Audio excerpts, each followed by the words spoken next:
Yes, supposedly, yeah, half an hour.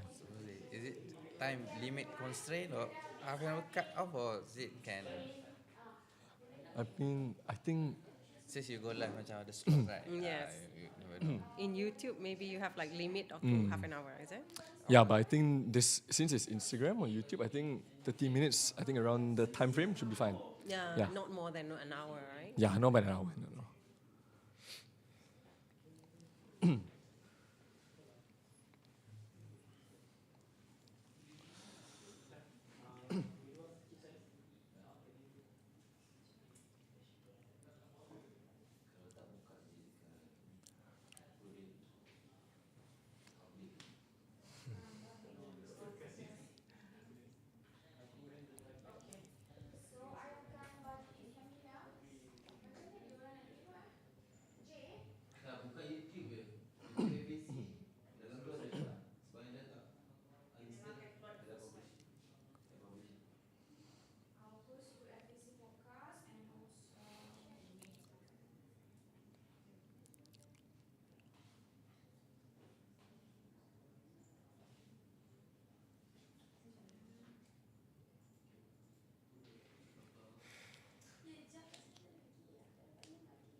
And especially MMU students, if you're watching, welcome back to Facts and Chats.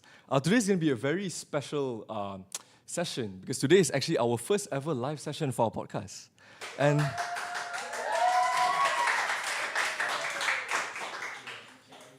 all right, so there's going to be three segments, with the first one being Parents' Diaries, the second one being Beyond the Alma Mater, and the third one being What's Trending. I'll be your anchor for today for this segment, Parents' Diaries. My name is Rainer, and I'll be joined today by our esteemed guest, Mr. Shamsul Komar bin Abdul Bakar and Madam Nara Dongdin. So, good morning. Before we get started, how are you feeling today, and may I get the both of you to introduce yourselves? Okay. Thanks, Raina, and also thanks for the FMC MU for giving this opportunity for both of us. Okay. Let me introduce a quick one. I'm Komar, and my day job is as an analyst in a telco organization. So that's pretty much it. Yeah. All right. Hi, thank you for having me. My name is Nara. I'm a mom first, and I'm running a business, my own business. I'm self-employed, running a fitness center for 16 years previously. And after the pandemic started, I started doing my own, online coaching. I coach ladies to be fit from home. Okay, I see. Right. Thank you so much for that brief introduction. Shall we get started? Yeah, sure. Right? Okay. So, knowing that both of our guests today are parents, and both of your children are enrolled in MMU Faculty of Applied Communication, they are both in their foundation. Yeah. So, what do you find the most challenging about parenting young adults in today's world? Challenging. All right, I don't find much challenging towards her. She's fine now, I believe. The challenging part was during the 15, 16s. And right now, I think I have to deal with myself more because I tend to be worried, because she lives in a hostel. For the first time, we stay separately. And I'll be worried about her food, her meal, whether she exercise or have enough sleep. I guess that's all. Not much challenge. She's becoming more independent now, and I'm kind of happy with that. So, okay, Now, as a father point of view, I think what is challenging currently is for me. I think in general is communication. Oh, Yeah, communication. So whether we want to make sure that one getting the message through or not, whether he receive what we perceive he should receive, and then the other thing is we are make sure that we are talking on the same language or the same wavelength. I think the main challenges is I think in this day is the communication. Yeah. Especially if they are staying on campus, accommodation at hostel. Yeah, that one on the physical part, but also on the relaying what we want, the intent or the content. We want to make sure that they receive it as what we think they receive. Sometimes you talk to your kids, and then suddenly you assume they understand, But they actually don't. They understand Elsewise. the other thing. So sometimes, I thought you got message, but no, the end result. So we found it the hard way, or it's too late already. So That's a very normal thing to encounter. Even me as a student, ever since I started in my university life, and I stay on campus, I had the same problems with my parents as well, especially if I stay on accommodation. My mom would text me like a text, asking me this, but then I'll answer it elsewise. And then that's just like the communication that can get in between you guys, especially if they're away from home now that they're in university. Yeah, more so, physically. All right, thank you for that. The next question is, how do you balance giving them independence while still guiding their decisions? Okay, for me, I mean, as a more like if we put an analogy, I think more like a kite. You pull and you release kind of thing. So my general guiding principle is I'm doing the oversight. Just make sure that we align on the trajectory. So that means this where you want to proceed into your uni days, your tertiary, and you want to proceed. Okay, that's it. But on the detail part, on the tactical or on the how part, the part, so I leave it empowered to them. So to my kids. So the other thing is we do a constant checking, just to make sure they are on the right trajectory. So pretty much it. So just keep my distance, make sure that they in the right path. That's good enough for me. But at the same time, you still ask them to give updates. Yeah. So seldom they give update, but we need to check. Okay, pass. I call it a pass check. Okay, are you okay? So all the checkbox are tick. Okay, so align. So that's it. Proceed. So proceed lah. So that's it. No further checking. That's my. Don't know you now. My girl Ottilia, she will update me. Because we are very close from young, as little as when she was small until today. We chat daily, and then right after breakfast, she'll be like, "Mama, do you need to spend time with me? You talk to me. You don't want to talk to your daughter, that kind of thing." So we have to chat. After half an hour, she still wants another half an hour. So we share a lot. So the miscommunication, that kind of thing, don't really happen. Maybe because she's a girl. It's easier to deal with. Maybe. And we connect a lot. We tell each other about everything, anything and everything. So that's nice. Not so much of conflict. If there's conflict, we just we talk it out. Cuddle, that's it. Okay. That's a very interesting take. Have you faced any difficulties in addressing issues like mental health, peer pressure, or social media use with your child? All right, mental health, I would say no. We do evening walk almost daily. We exercise together. We watch movies together. Maybe we are like best friends. Yeah, maybe best friends. She's lucky in a sense that because I put her first than my business. I'm very well because I have a supportive partner. Thank you. And social media, not really as well because she's a private person, so I don't have issue with. I don't have to control her. And I had to say I used to say why don't you post a little, share about yourself? Be more active. She would say, why should I? Why the world need to know about me? That kind of thing. So that's part of the reason why I send her here as well. She needs to open up. Network. It's not that we want to promote ourselves, but we need to connect with others. Yes. So to connect is to communicate. Networking is important. Yes. understand yourself and try to understand without knowing how to communicate. I mean, you need to communicate properly in order for you to understand others and Yes. understand yourself. That's true. Yeah. But touching more about peer pressure, because me personally, as a student, when I entered university, peer pressure really became a thing for me. Yeah. So my mom would always have talks about like, oh, don't overstress. If the peers that you have, like maybe your friends, because I would say the transition from high school to university is a huge jump. Yep. Because high school you meet maybe people that live around your area. That's why they go to that school. But if you're in university, you meet people from all over the world. It can be international students, people from different states. So that's when, for me, peer pressure got really challenging. So I would like to know from a parent's perspective, how do you guide your child when it comes to peer pressure? So a real case. I mean, coming from Shahmi, my firstborn. Currently, he came from I would say a conservative from a normal MRSM boarding school, and then coming to here, it's quite a learning or steep learning curve. Yeah. I would say, or a steep learning for him, and also a culture shock. So this is somewhat I'm expected within my anticipation. And then, like you said, he experienced a peer pressure for the first 2-3 months, the first sem. Why? Because he coming from a conservative where it's generally speaking Malay, and then currently we are talking about currently the dominant language is English. So those kind of thing. So, but these are the one that I deliberately push him towards to, and I expecting him to deal with it. Now, what happened is, and on the how part, taking back to your answer is to your question, we talk about it. We just, because one of my day job is as an analyst. So we say, okay, what's the situation? Why do you feel like that? And then things like that. And what is it?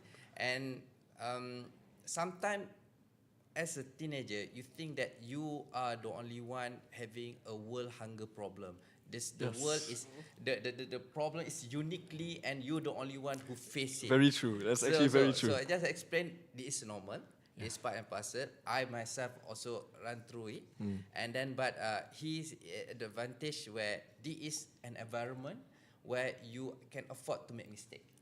Yeah. So just comfort him, and then just explain. This is nothing. It's what is expected, and this is part of his learning curve.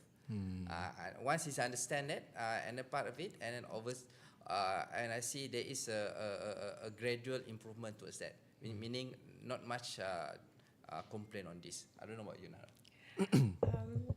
All right. At first, my Otila was very happy to start when she just started. The first 2 weeks, she found out that everything was like only about assignment. There's no exam. So she said, "Mama, I prefer exam. I prefer the Form 5 style." That's why I managed so well. But she did very well. She got straight A's for SPM. I'm so happy for her. But she doesn't want to do law or anything else that more serious. She wanted to do this, but during the first 2-3 weeks, she started to complain that, oh no, this is not fun. I like the exam style. I don't like to do assignments every time. So we had big talk. We talked until like 2-3 a.m. And then she said, I want to change. I want to do something else. I said, okay, let's change. I want to move to another uni. I said, okay, up to you. We do that. But let me think. Then the next day when she come back here, she changed her mind again. And she began to get closer to her classmates, bond with her friends, and things get better. And now I think she's there. She's happy. She's very happy. And I'm very happy for her. All right. Like what Mr. Koma said just now, that's true. Like teenagers, as a young adult, when we face a problem, we always think we're the only ones facing. Yeah. I always think like everything is crashing and I'm the only one against everyone. Yep. So it's very relatable for me to hear that, as other teenagers and other young adults are going through that as well. And I feel like it's really important for parents to play their role in guiding their child, to bringing them up, because in university can be a scary place when you're new and everything. So that's a very thoughtful analysis, I would say. Yeah. So next would be like, what advice would you give to parents preparing for their child's transition from young to adulthood? I mean, coming from my point of view as a father, I mean, male style, usually, I mean, like, you know, we keep a distance, not so close. Okay, so each of us have our own domain and things like that. But my advice is, the first of all, you need to recognize that your kids is as different individual as you are. The common mistake, I would say, even though you know, but still we do it because we think your kids is the same as you are. Meaning, what you think that is best for you is also applied to your kids. Yeah. You use the same definition, you use the same standard. Why? Because if you recognize you, even though both of you are shared the same DNA, but they are two different individuals. Hence, their wants, their desire, their aspiration, their ambition is totally different what you want. For me, to be exact, for my instance, I would love him to go as economics or analytics, that stream. When we have quite shocked for me when he said he want to do this stream. Okay, to be exact, he want to do political science. Okay, so this is totally far off. But I recognize that, okay, he and me are totally different person. So that the most importantly, my advice is to recognize that both of you are two different individuals. You cannot impose your standard, your definition to your kids. So true. Yeah. Yes. So they have their own standard, they have their own definition. So you need to acknowledge and recognize that. That's my advice. You. I totally agree with that. They are totally different person, and then I like to let her free, let her choose, let her make her own decision, because all the while I've been, well, at first I wanted her to do something, do science stream, and then because of pandemic, 2 years of no study, she find herself. She was struggling with the subject because of the transition, online class and all that. So she skipped class a lot. So I allow her to stay at home. I don't know whether I did right or not, but I allow her. She said, "Mama, I stay home is better than going to school. I like to study from home." I said, "Okay, let's do that and see how it goes." So she did not all right at first, but she thrived after that. She adapted. That method, I thought it wasn't working, but as a mom, you have to, be there. If you fail, let's celebrate if you fail. And if you do well, good for you. And don't do it for me. I always tell that. You don't do this to impress me. You push yourself because you want it. Don't, because sometimes teenagers tend to say that, okay, I'm doing this study today, I do it for you. No, that's not what we want, as a parent. I think all parents think the same. I believe the best to prepare themselves for the world is to let them make their own decision, and you help to guide them. If they come you for the advice, just give them whatever that you know. That's actually what I would have to say is I can relate as well, because when I was entering MMU during my foundation, I still remember my mom was telling me, "I want you to do computer science, FCI. I want you to do IT," and I was like, "Okay, maybe I can do that." And then it was Win Week, it was orientation, day 3. I was thinking, I don't want to do FCI. So I stepped out of the hall, I called my mom, "Ma, I don't want to do FCI, I want to do FC." And we had an argument for like 30 minutes outside, why you want to do this, why you want to do that? And on my side, during that time, I was frustrated. I was like, why can't I just do the course I want? But with time passing, I came to understand that even though parents may be strict, like what Mr. Kumar said, sometimes we want them to do this, we want them to do that, and we should let our children be free. But I can understand why parents feel the frustration sometimes, is because parents want the best for their children, And I could see that during that time, my mom just wanted the best. My mom wanted me to do IT, because IT is a very good course. But I told my mom that I'm passionate in communications, so let me strive in communications. And I'll show you that even though I take communications, I can be as successful if I take IT. And from there, the understanding formed, and everything was well since then. So I feel like it's really important for parents to give the freedom to their children, but at the same time, you also guide them when they are in need of that. I was quite surprised. It only took 30 minutes to change the course life. Only 30 minutes. Otilia had a hard time for about a year talking to her dad. Her dad wanted her to do IT, yeah. exactly that. Actually, mine took a few months as well, but the decision point was during orientation because it was too late already. Yeah. Because it was day 3. I think 3 more days, class would have started already. Yeah, yeah. So my mom was like, you know what? Go for it lah. Just do what you want. So I'm like, yes, okay. So I went to the office and I filled in the form and I managed to change to Faculty of Applied Communication, which is the faculty I'm studying now. But one thing to highlight, I mean, Rainer is I would say, is a rare breed because he know that despite all his rebellious thing, he know that acknowledge this, the parent want the best for him. Usually, the kids these days, I think, comes later when you become a father, when you got your family. Then you, I not understand no, why, understand.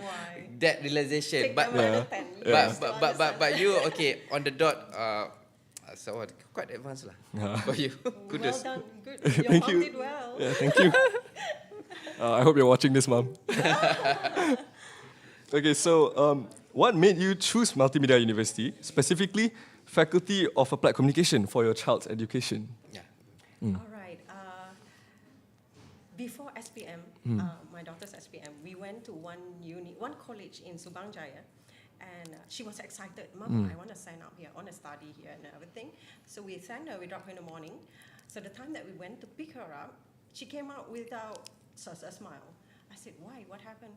I didn't like any of the lecturers there. So okay. Let's drive. We talked. So Papa said, okay, let's drive to Cyberjaya. Then we were driving around, and then we saw the word open day about 6 p.m. And then we drove in. I like, wow, this uni is so nice. Reminded of USM where Mama studied. I studied mass comm too. Interesting. All right. So I was like, oh wow, the whole place, the design, everything. They have the what is sport area there, the stadium and the lake and everything else. It reminded me of my time. So like, this is a nice place. She said it's nice.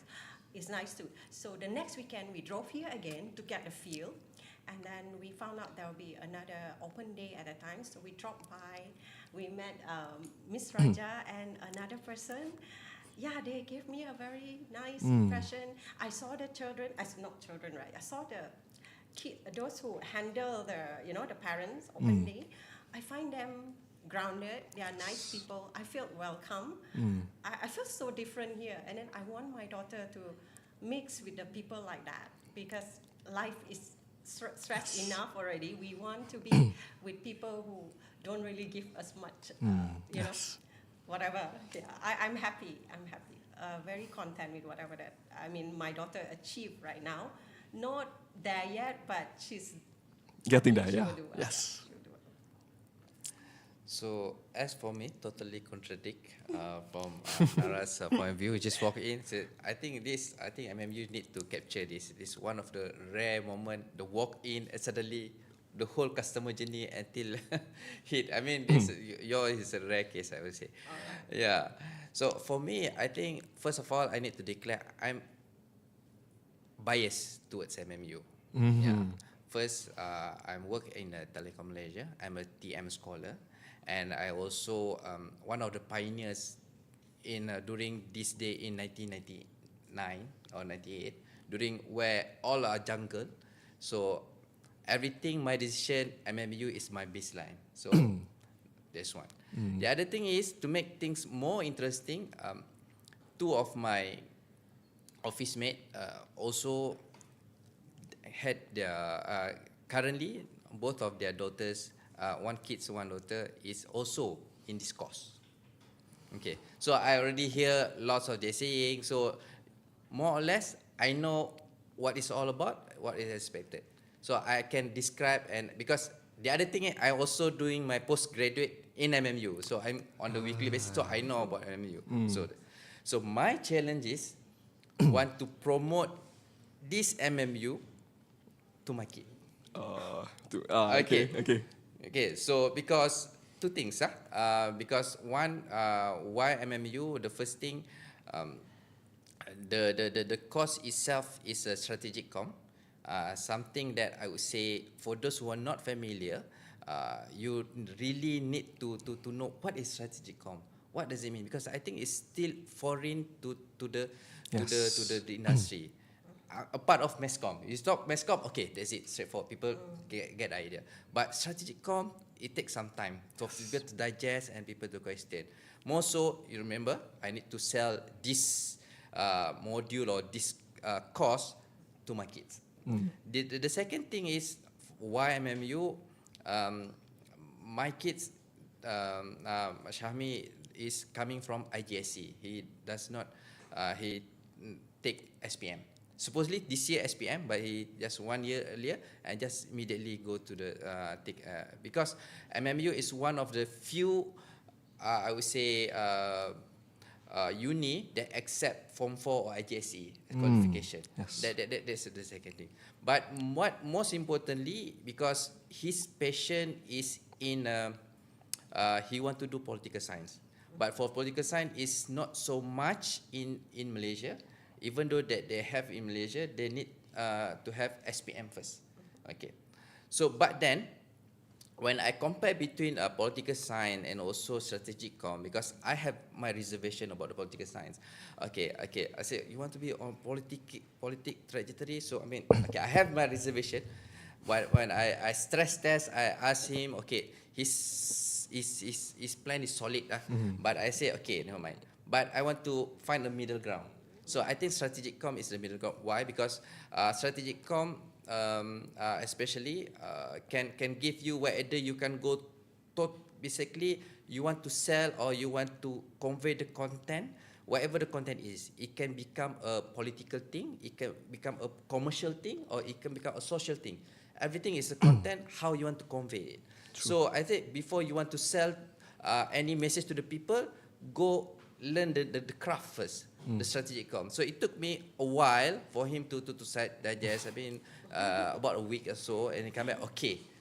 Because to him, and in his environment, especially coming from us, if you are not taking SPM, the world is end. Even the MRSM, the teacher say, what? You want to?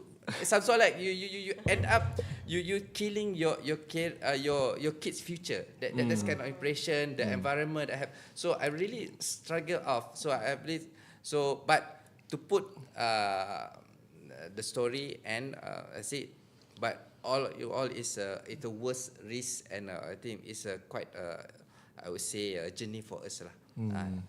End up in a good and positive note. Yeah. So to you. Because even when I was an SPM student, I remember parents, teachers saying SPM is the most important exam in your life. Yeah. Which after getting past SPM, I realized it's important, but it's not risking your life type of like, if you don't do SPM, you will struggle. Because I realized that SPM is just a stepping stone. Yeah. When you enter university, everything is different. And you don't really need, SPM doesn't determine you as a person. Yes. Yeah.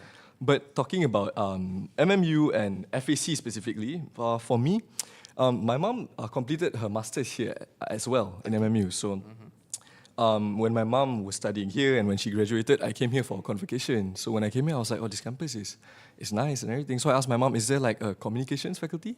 And during that time, she was still like, no, I don't want you to enter communication faculty. I want you to be IT. And I was like, but I want communication. So I explored and I found that, oh, there is a communication course. And from there, the convincing started lah. Yeah. And everything turned out well. I entered FAC, and why I think FAC is so special is because here in our faculty, students, okay, we learn about communications, and I feel like if you want to learn about communications and you want to strive in your studies, you're going to need a good support. Especially students, if you're staying on campus and you're away from home, you don't have your parents here to support you. So I think like, who else is going to be those figures if it's not your parents? And I think the lecturers. And that's why FAC, we are so, everyone here feels like family.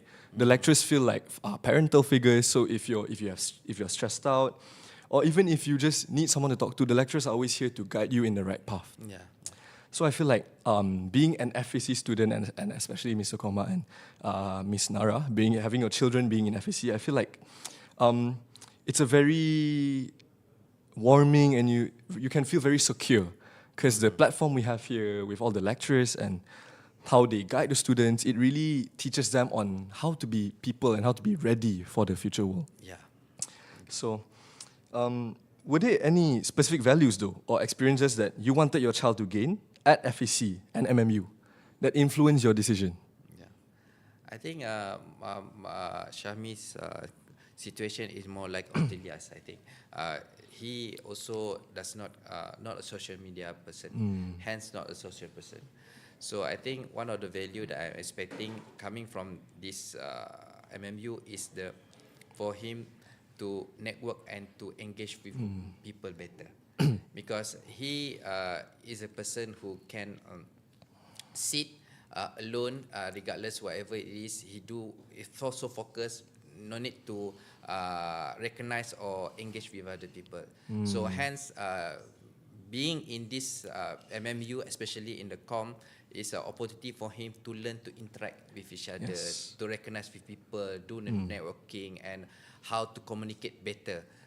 Because sometimes when we are in these days, the kids are so focused or so engrossed in the screen time and so on, you fail to appreciate the value of people around you. You fail to recognize there is a people around you, and then, hey, I need to connect. How to connect? I say, I want to talk. So, you know, the kids, they sometimes, even though beside you, I just text you, hi, you want to eat? Okay, go. And suddenly, Yeah. I think there's no surprise, right? Yes. So I think that's the value, the most important value that I want my kids, and hope the kids also can gain from MMU. How about you?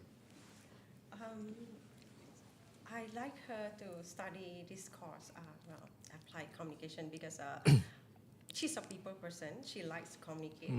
Like you said earlier, that they need to know how to communicate. What should you talk to the world? You know, not everything is about you. Yes. And then when you communicate, you must give something that people need, not simply giving out just because you want the light on you. No, not that. We are here to connect, to give out to others, and at the end of the day, when you give, you feel full yourself. So I guess just like what Reina said, and she's a people person, so I want her to do it properly, do it in a proper way, and make herself feel good, look good, and go back and sleep peacefully. It's simple. This course is very simple. It's not complicated. Yeah. I want her to do this to avoid some mental health stuff. And I said this course will make you happy, and I had to tell her father that she doesn't need to deal with one machine in front of her. If she does IT, she has to be alone her entire life. No, I don't want that. I don't want that. I want her to connect with the right people. When you speak right, you tend to attract the right people. That's true. Yep. And your life will be happier. What is that? Why you want to expect too much? Like, you know, like at first she wanted to do law, but I said, are you a lawyer? You think you can deal with that? She said, no. I said, okay, go with the safe one. Basically, she didn't really make her own decision in this one. It's like both collaborative effort. Speaking about the interesting thing about how communication, the faculty, like the course in general, it's simple. I would like to emphasize on that, because that's the stereotype nowadays. That is why mostly parents will be like, oh, I don't want you to take this, I want you to take something better, because stereotypically communications is too simple. And not only parents, people these days think that communications can be done by anyone and everything, but I feel like that's the interesting take. It's simple, but there is more to communications than just communicating, you know? There's a lot of different aspects and a lot of different takes on communication. Like, example, mass communication is broad. Strategic communication is more specific. So, talking about our faculty, what makes students and what makes us learn more is also because of the activities that's conducted. Like, I'm not saying that other faculties are not, they don't do much, but our faculty, we have very interesting ways to bridge the gaps between students. So I feel like it's a very standout point for our faculty and also for students alike, for them to learn. I think if I would become a student, I mean, if you are to choose, the one thing that you need to indirectly sell your course or your faculty is say, our course don't have exam. That's That is a strong point. I mean, that you will find a market for that. Yeah. Believe me. Because You there's a say, lot of students that- okay, yeah. you know the other course have take all the points, you only take one exam only. So, wow, okay. Yeah. Sometimes no exam at all. Really? Okay, I think you catch some eyes. So maybe potential It's students, fun as well, fun, and Yeah. you have to be creative. potential students watching this, if you're interested in no examinations or very little examinations or very fun assignments, FAC is the place for you, lah. Yeah. Okay. And we're one of the only faculties to do a podcast during open day. So who knows, if you join FAC, you might be the next person sitting here. You never know. So, all right. So, just a closing off question. What do you hope for your child's future after their time at MMU? That's deep. Yeah, it's a very deep question. I think why I choose MMU, first of all, I believe that MMU have the right balance of tapestry, be it in terms of environment, in terms of the space, because you can see some of the uni out there is so packed like a metropolitan. I see everybody so packed because the whole building, because it got a good mix of environment. It had a good mix of people, international, local, and each quite on the balancing act. It's not too radical or not too dominant one each other, be it in terms of race, be it in terms of belief, culture, and this. So what I'm trying to say, MMU have all the platform avenue needed for my kids to grow and explore. That's most importantly. So what I want from him is to recognize these are the potential avenue, or these are potential gates of platform that he have or options, and I want him have the courage to explore which one that he love to. So that's the thing, the courage to explore the things, because I don't want it to be coop up just in his room. Get out of your own bubble. and everything. Yes, katak bottom burung, I would say. Okay, I don't know about you. Basically, Komar said it all. You said it all. Yeah, yeah. I agreed with that.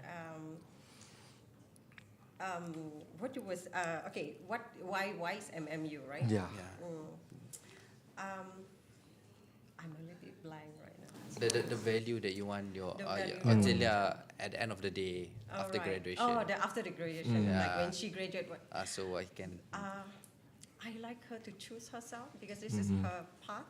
Yes. I want her to make her own decision, and yeah, I don't want to be in a way to every time like teaching her what to do. I think I've been doing that enough, too much. Yes. I guess that's what every parent would say to their child and everything, and I feel like parents and students like can relate to that. Yeah, hopefully. Yeah, definitely. I think that's a very good place to wrap up this segment, which is Parents' Yeah. Diaries. I would just like to thank our esteemed guests, Mr. Komar and Ms. Nara, for joining us today. Thank you for inviting us. Thank you so much for sharing your analysis. And for potential parents who are watching this live or students, I hope this gives you an insight on where to properly place your child in university. Let it be MMU, Faculty of Applied Communication, or any faculty in MMU. Thank you for watching, and we'll see you guys in the next segment.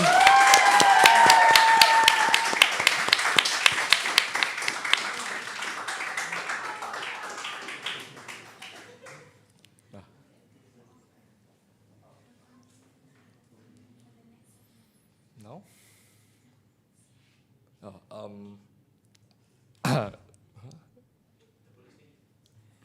Tu pergi sekali.